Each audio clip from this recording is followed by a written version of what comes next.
boundary doesn't require you to close your heart or to be anything different, whereas a barrier actually has a shield mechanism that pushes the other person away.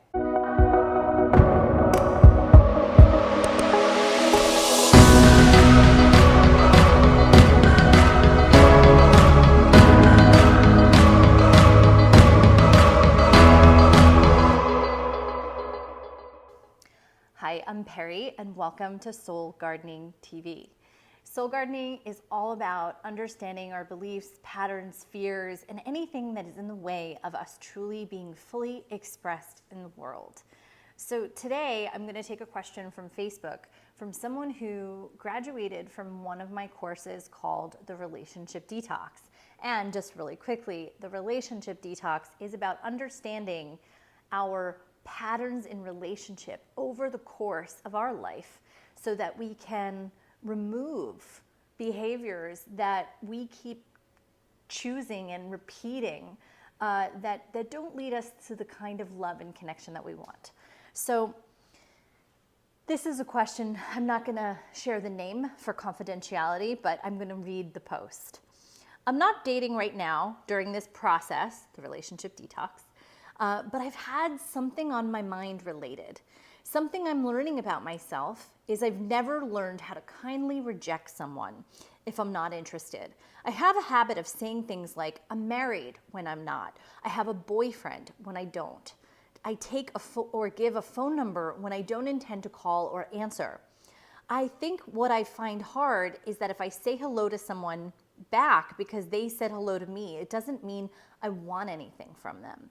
I was simply being kind. I want to learn something kind to say that is not lying. I also don't know how to behave if I'm interested. I'm painfully shy around men if I'm interested. I don't know how to flirt. I find it hard to just be. I've been told I'm hard to approach. I'm sure I'm closed off and want to learn how to not be. So this is a wonderful post, and there's a lot of really good, juicy stuff for us to work with here. So let me break it down a little bit because I think there are three pieces. The first piece where you talk about learning to kindly reject someone. So in the past, it sounds like someone has made an advance or told you that they're interested in you, and in order to reject them, you have told a lie. And so the first piece that points to is just really good boundaries. Boundaries are where we feel comfortable in our no.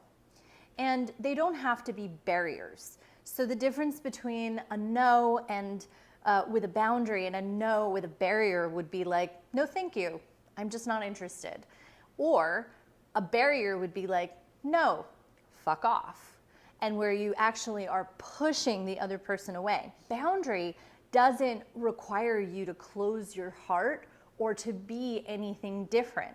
Whereas a barrier actually has a shield mechanism that pushes the other person away. So what it sounds like is that you were using barriers that had excuses as opposed to like fuck off. They were sort of nicer, hidden, veiled barriers, but they were still barriers. And what's most important is the boundary is never about the other person. It's always about you and your comfort to know that you're okay to say no. You can say, no, thank you, I'm not interested. And you are not responsible for the other person's feelings. You are not responsible for protecting them from being rejected. That is their business. Your business is to say what's true for you. You have to also say, like, are you assuming something? Like, what are they actually asking of you? Do you get the feeling that they're interested? If that's a feeling that you have, what I would say to that is that actually true? Like, are you cutting someone off prematurely when they haven't even made a request of you? So see if you can stay connected in that moment and know whether or not you actually need to even like set a boundary or a barrier there. Is it sort of a false flag? Because here's the thing that going on to the next piece that you talk about. When you say, just because I say hello back doesn't mean I want anything from them. So what I hear when you say that is, I hear that you believe that when people talk to you, and you have to ask this for yourself, do you believe when people talk to you that they must want something from you? And so when we have an assumption that anytime anyone says something to us, or it makes an advance, that they want something from us. And so if you always feel like people want something from you, and you don't know how to say no, then you're going to constantly be in a situation where you're trying to avoid that type of situation.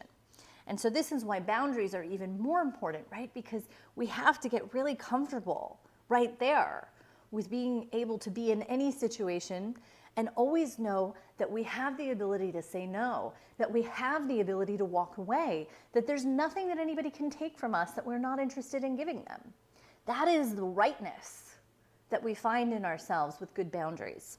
When you talk about that you're painfully shy around men if you're interested, and that you don't know how to flirt, I love this point, because this goes back to what women are taught in terms of how to act with men.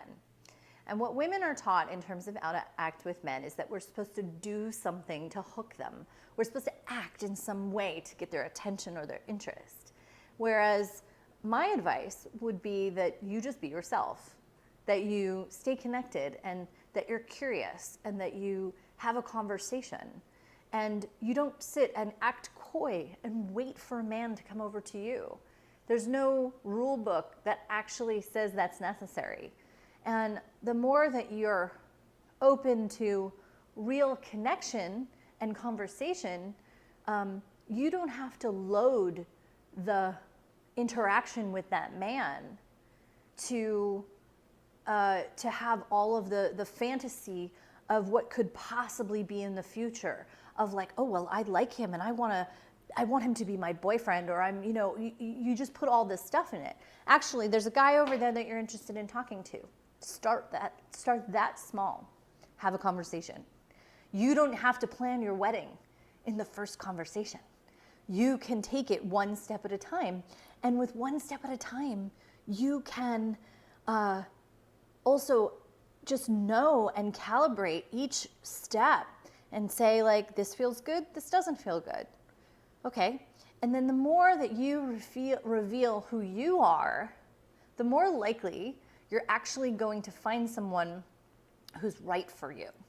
The more you play games, the more you hide, the more you try and save people's feelings, the more you think someone wants something from you, the more likely you are going to end up in a compensatory relationship, which is where you're either settling, or it's some piece of commerce where we settle or date down or trade something because we're afraid that if we reveal some part of ourselves that we won't be accepted, and so we better settle for something in someone else that we're not really looking for. Ultimately, the practice here in all of this is the practice of being yourself and being very comfortable with your no.